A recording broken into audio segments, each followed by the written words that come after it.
On with Kevin Davy, who used to live in Manchester, originally from Nottingham, born in Nottingham, I think, and moved to London, which for various reasons, which are related to the scene in London compared to Manchester.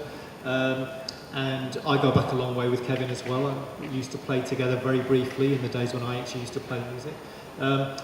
Kevin's got very interesting takes on jazz, but could we start with you introducing your track? Hello. Richardson Hotep to it. I'd like to introduce a track called Dahomey Dance by John Coltrane. The reason I'm choosing that is because it invokes the memories or the history of those slaves that were taken from Africa, west coast of Africa, that went across the Atlantic to America. There was a slave triangle from the west coast of Africa to the Caribbean and the Americas up to Europe. And in that triangle, I'd just like to acknowledge that side of it, that jazz has taken on many influences over its history, from Europe and from I think Native American. It's taken on many influences in its migration, and it has spread throughout the world as an art form, and has gained intellectual respect over that time. But the Dahomey Dance, I was just speaking to Serge Tebu before, who's from the west coast of Africa, Gold Coast, and we were talking about Dahomey. Dahomey is now called Benin. Yeah, which is now called Benin, yeah. Yeah, so I'd like you to say a couple of words about Benin. Oh yeah, at the moment Benin looks to be the more practices, the country you will find more people believing in voodoo. And but what is really shame is there are more believers in Central America or Caribbean country like Haiti than in Africa, for probably because of the colonization. So when the colonization, the Western came, French and English came to Africa, they tried to say, oh no, that was the best side, that's not something to believe in. Put it away, and then we kind of lost a bit our belief, our religion. And the only people who kept that tradition, that belief, and that spirit of thinking is Benin. And I advise you to check a guitarist player from Benin called Lionel Luque, and then you understand what I'm talking about. So that's where I come in again. As having Jamaican origin, my parents, my ancestry, and having in my ancestry there's Marcus Garvey is related to, on my father's side. We know that there's a maroon tradition there. And in Jamaica there was a Pucaminia tradition, like there is traditions, codification, subterfuge, hiding behind the Roman Catholic Church. There was a spiritual legacy. And I assert that that legacy is hidden beneath the music. And this is what I assert. There is music, candomblé is in Brazil, Shango is in another part of the Caribbean, Pucaminia is Jamaican, Babalao is American. You see where I'm going with this? This stuff is underneath gospel music, it's underneath jazz music. This stuff, the slaves were not allowed to practice their own languages. Their languages and religions were taken away. I assert that the expression, human expression, this is universal for all of us, cannot be totally subjugated forever. It will give rise to something else. So, Dahomey Dance.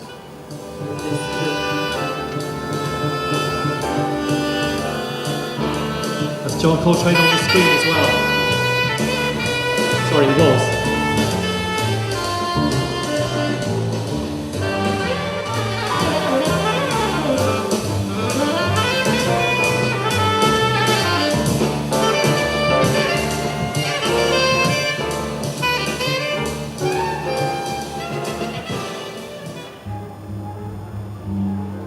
Actually, that's the Freddie Hubbard solo is coming up, but we came out. Freddie Hubbard was a great influence on my trumpet playing anyway. Freddie Hubbard and Miles Davis. Louis Armstrong was the first with the big extended solos. the 6/8 rhythms and all this sort of thing. We know that those relate to Africa, the 6/8 rhythms. You know, the pentatonic, from what I know about music, the pentatonic is a universal scale for all races on the planet. All kids sing pentatonic scales when they're just messing around. The pentatonic scale is universal. Certain things are universal about the music. So I just want to acknowledge that there's you know, this music has a lot of influences, it's taking on a lot, but just to say that that African contribution is there and it's documented now, and more things are being unearthed as we speak. There's more authors like Chris, musicologists on the panel, and I feel very proud to play this music.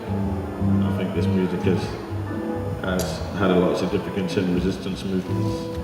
John Coltrane was a towering figure in the 60s within avant-garde jazz, black resistance. The academic Frank Kofsky, the author, he mentions John Coltrane and Malcolm X as a couple of people. Archie Shepp, who did a doctorate, was writing books. These people were all involved within the black movement in the 60s. You know, when there was politics about getting work, being sidelined, being pushed out of the workplace, owning the means of production or not, you know, asserting rights to those sort of things. So, we could go on forever on this, but basically, you know, I want to concur what everyone else on the panel has said about the value of the music. And the Hermie dance links back to Africa. Kevin, I just wonder whether you'd like to say something a little bit about life as a jazz musician, a black jazz musician in the UK. I talked a little bit earlier on about some of the statements from Johnny and I and from Dune Records. Does that resonate with you? Can you just talk a little bit? I mean, I know you've moved to London because it's too tough in Manchester. Everything Janine said was exactly spot on. You know, I didn't go to music college. I didn't have private tuition or anything like that. I started late. I'm not a good reader of music. Sight reading is not great. I didn't go to college. I came to Manchester actually later on, after going through the print trade in Nottingham. Actually, I was a compositor in the print trade for 6 years, and came to Manchester. I was doing a few courses in Nottingham, and then I came to Manchester to do a humanities degree in the end.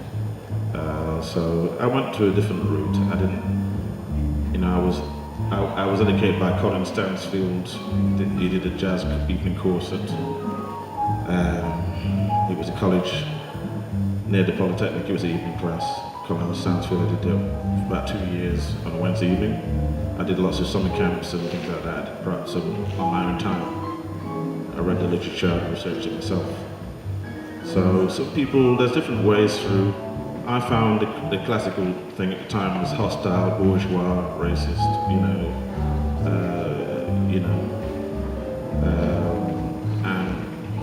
remnants of that remain, of course, But, I made inquiries to go to Royal College of Music, all this sort of thing, or Huddersfield before I came to Manchester, and I decided to not do that. There was certain conflict there. So, but getting down to the sociology of just getting the workplace, getting work, of course, that there is a difficulty to get bookings, and black musicians get less bookings. It's a fact. I've spoken to Andy Hamilton about that, the sax player in Birmingham. The senior man now is probably 80 now, and he said, about work, the black musicians aren't working much, and the reality is there is what's the word for it? There's favoritism, nepotism, there's whatever, there's cliques. You're having to break through stuff all the time. You're having to break through by force, as much force as you can. As soon as it becomes other, it becomes political. Other means political to me.